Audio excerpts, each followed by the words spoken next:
Hi friends, আমি তিয়াশা। তোমরা সবাই কেমন আছো? আমি খুব ভালো আছি। কিছুদিন আগে আমি ভেটকি মাছের পাতুরি বানিয়েছিলাম। তার আগে আমি আম তেল বানিয়েছিলাম, যেটা তোমরা সবাই দেখে খুব ভালোবেসেছো।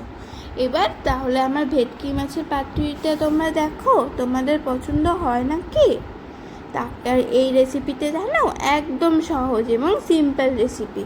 তাহলে শুরু করি রেসিপিটা। চলো দেখে নিই কীভাবে বানাতে হয়। প্রথমে ভেটকি মাছটি লবণ হলুদ দিয়ে মাখিয়ে রাখতে হবে, আর ওইদিকে টক দই আর সর্ষে বাটা ভালো করে মিক্সড করে নিতে হবে। তারপর লবণ হলুদ দিয়ে আমরা যে ভেটকি মাছটি মাখিয়ে রেখেছিলাম না, সেই মাখিয়ে রাখা ভেটকি মাছটির মধ্যে সর্ষে বাটাটা দিয়ে আবার ভালো করে মিশাতে হবে। তারপর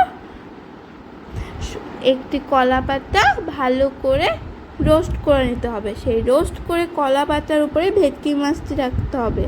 তার উপরে একটি কাঁচা লঙ্কা মনে করে রেখে দিতে হবে, এবং সর্ষের তেল কিন্তু দিতেই হবে তার উপর। এবার ভালো করে আমরা যে কলা পাতাটা নিচ্ছি, সেই কলা পাতাটা বাটতে হবে। ভেটকি মাছের পাতুরি কিন্তু কলা পাতা ছাড়া লাউ পাতাতেও বানানো যায়। সেটা কি তোমরা জানতে? অনেকেই জানতে। তাহলে আমি শুরু করি বাঁধা। এই দেখো, এইভাবে বাঁধতে হবে। ভালো করে মাঝখান থেকে বাঁধার পর একটি চাকু দিয়ে কেটে নিতে হবে। এরপর আমি একটি স্টিমার নিয়েছি, সেই স্টিমারের মধ্যে ভেটকি মাছগুলোকে দিয়ে রাখতে হবে, আর ওইদিকে জল গরম করতে বসাতে হবে। জল যখন গরম হয়ে যাবে, তার উপরে যেই আমি স্টিমারের মধ্যে ভেটকি মাছের পাতুরিটা সাজিয়ে রেখেছি, ওটা ওই গরম জলের উপরে বসাতে হবে। বসানো হয়ে যাওয়ার পরে আধ ঘন্টা ওয়েট করতে হবে। আধ ঘন্টার পর এই টেস্টি ভেটকি মাছের পাতুরি রেডি হয়ে যাবে। তোমরা কি ভেটকি মাছের পাতুরি আগে কখনো খেয়েছো? তাহলে আমাকে অবশ্যই জানিও। আর আমার রেসিপি দেখার পরে কি তোমরা খেতে চাও?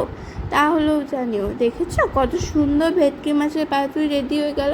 তোমরা যদি চাও এই রেসিপিটি না ভাপিয়ে না করে ভেজেও করতে পারো, তাও কিন্তু টেস্ট খুব ভালো হয়, কিন্তু টাইম একটু কম লাগে ভেজে করলে, প্রায় 10 মিনিট মতো কম।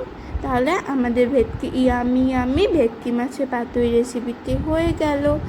তোমরা কি ভেটকি মাছের পাতুরি আমার দেখে একবার ট্রাই করবে? যদি করতে চাও তাহলে আমাকে অবশ্যই জানিও।